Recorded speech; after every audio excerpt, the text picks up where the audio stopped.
دھرنا بھی ساتھ چلے گا، مذاکرات بھی ساتھ چلیں گے۔ بسم اللہ الرحمن الرحیم۔ السلام علیکم ناظرین، بول نیوز میں خوش آمدید۔ آج ہم سیاسی صورتحال اور اس کے پاکستان پر ممکنہ اثرات کا جائزہ لیں گے۔ ناظرین، جماعت اسلامی کا راولپنڈی میں لیاقت باغ میں دھرنا جاری ہے اور جے آئی کے امیر نعیم الرحمان نے خبردار کیا کہ اگر حکومت نے ان کے مطالبات پورے نہ کیے تو وہ احتجاج کو ملک کے دیگر علاقوں تک بڑھائیں گے۔ اس کے اوپر اسٹیمپ لگانی ہے۔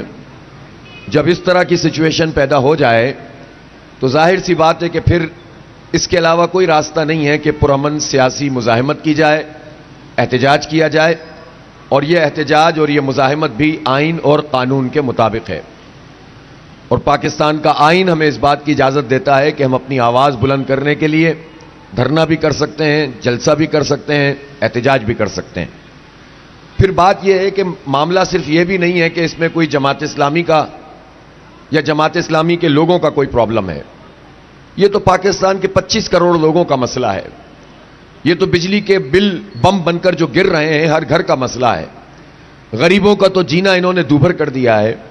آپ اندازہ لگائیں، چھوٹے چھوٹے گھروں میں رہنے والوں کے بجلی کے بل اگر ان کے کرایوں سے بھی زیادہ آتے ہوں تو وہ کہاں سے ان کو ادا کریں گے؟ بچوں کی تعلیم اگر دلانا چاہتے ہیں تو کیسے دلائیں گے؟ کوئی بیمار ہو جائے تو اس کا علاج کیسے کروائیں گے؟ انہوں نے منیمم ویج 37,000 روپے رکھی ہے۔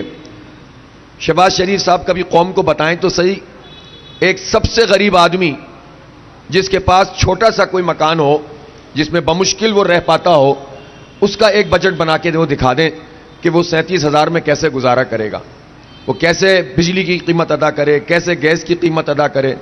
گیس اسے آپ نے فراہم نہیں کی تو اسے ایل پی جی لانی پڑے گی، اور وہ ایل پی جی انتہائی مہنگی ہوتی چلی گئی ہو تو آپ اندازہ لگائیں کہ غریب آدمی پھر کیا کرے؟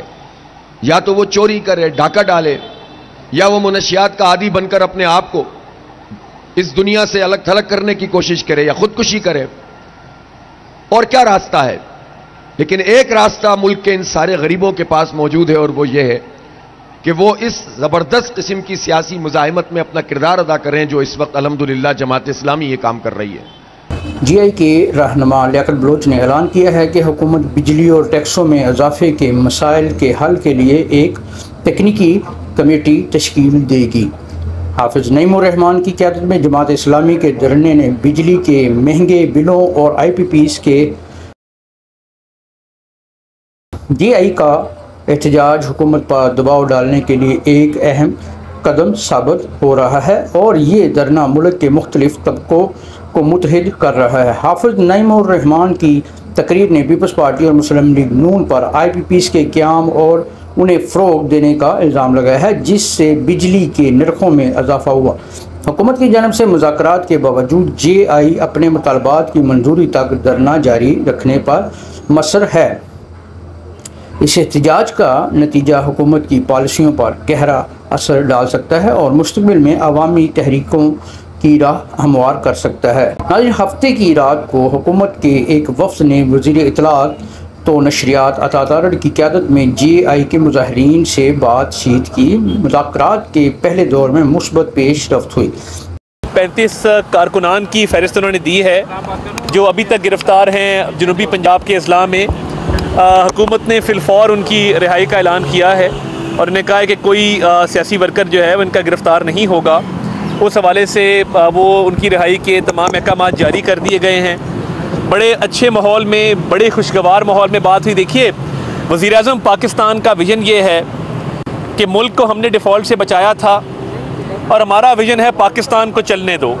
یہ پاکستان کو چلنے دو کا جو ویژن ہے، اس کے تحت ہم چاہتے ہیں کہ پہلے ہی 200 یونٹ والے جو صارفین ہیں، پروٹیکٹڈ نان پروٹیکٹڈ دونوں، 50 ارب روپے کی سبسڈی ایک گرمی کے 3 ماہ کے لیے دی گئی ہے تاکہ ان کی بجلی کے بلوں میں کمی واقع ہو اور ان کے لیے گزر بسر آسان ہو۔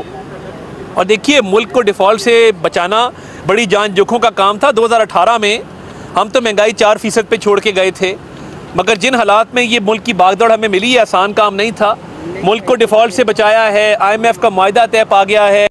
امید کرتے ہیں کہ یہ جو اقدامات لیے جا رہے ہیں، ایف بی آر کی ڈیجیٹائزیشن ہے، پرائیویٹائزیشن ہے، نجکاری ہے جو اسٹیٹ اونڈ انٹرپرائزز ہیں ان کی، حکومت کے اخراجات کو کم کرنے کی کوشش کی جا رہی ہے، تنخواہ مرات نہیں لے رہی کابینہ، اس کے علاوہ جو PWD کو ختم کیا گیا ہے، محکموں کی short down sizing, right sizing کی جا رہی ہے، تمام اقدامات لیے جا رہے ہیں۔ تو ہم سمجھتے ہیں کہ اخراجات میں کمی سے، نجکاری سے، اور اس کے ساتھ ساتھ جو معاشی اصلاحات ہیں FBR کی ڈیجیٹائزیشن سے فسکل سپیس بھی پیدا ہوگی اور یہ عوام تک ریلیف منتقل کیا جائے گا۔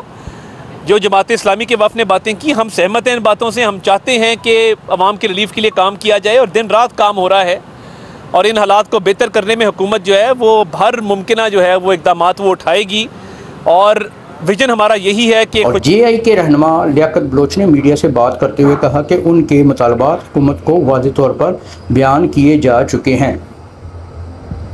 حکومت نے GI کے مظاہرین کی شکایتوں کو سننے اور ان کے مطالبات کا جائزہ لینے کے لیے ایک تکنیکی کمیٹی تشکیل دی ہے۔ عطا اللہ تارڑ نے تصدیق کی ہے کہ حکومت نے 35 گرفتار مظاہرین کو فوری رہا کرنے کا حکم دیا ہے اور انہیں یقین دلایا ہے کہ ان کے سیاسی کارکنوں کو گرفتار نہیں کیا جائے گا۔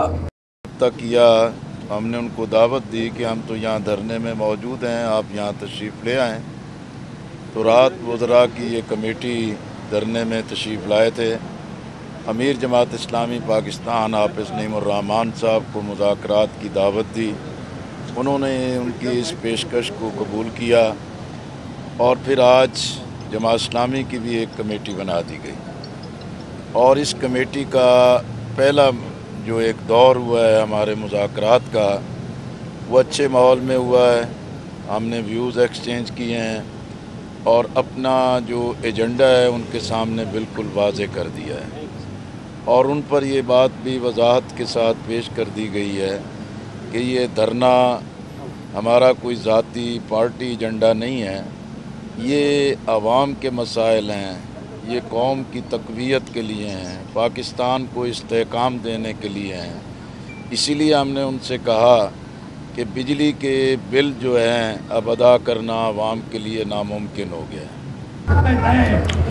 GI کے امیر حافظ نعیم الرحمان نے دھرنے کے شرکاء سے خطاب کرتے ہوئے کہا ہے کہ بجلی اور ٹیکسوں میں اضافے کا مسئلہ صرف جماعت اسلامی کا نہیں بلکہ پورے ملک کا مسئلہ ہے۔ انہوں نے کہا کہ پارلیمنٹ اور ادارے کام نہیں کر رہے، اس لیے احتجاج ہمارا آئینی حق ہے کہ اب حق لیے بغیر واپس نہیں جائیں گے۔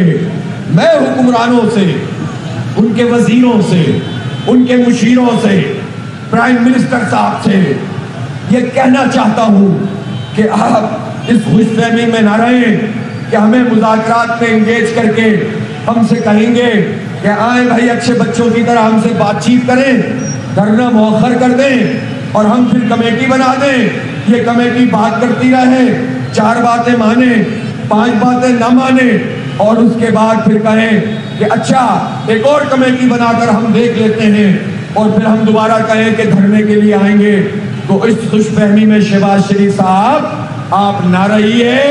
اب سیدھی بات یہ ہے کہ اگر تم مذاکرات کرو گے تو دھرنا بھی ساتھ چلے گا، مذاکرات بھی ساتھ چلیں گے۔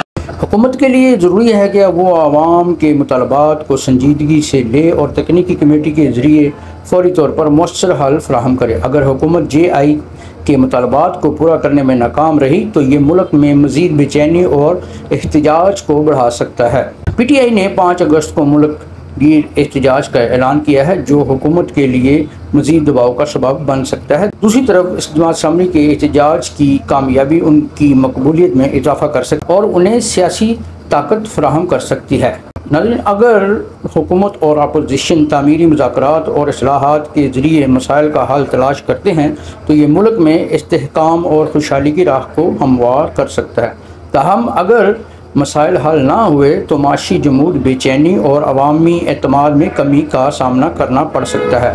ناظرین، یہ تھا پاکستان کی موجودہ سیاسی صورتحال کا تجزیہ۔ مزید خبروں اور تجزیات کے لیے ہمارے چینل کو لائک، شیئر اور سبسکرائب کرنا نہ بھولیے گا۔ اسی کے ساتھ آپ سے اجازت چاہیں گے۔ اللہ نگہبان۔ Subscribe now and press the bell icon. Never miss an update.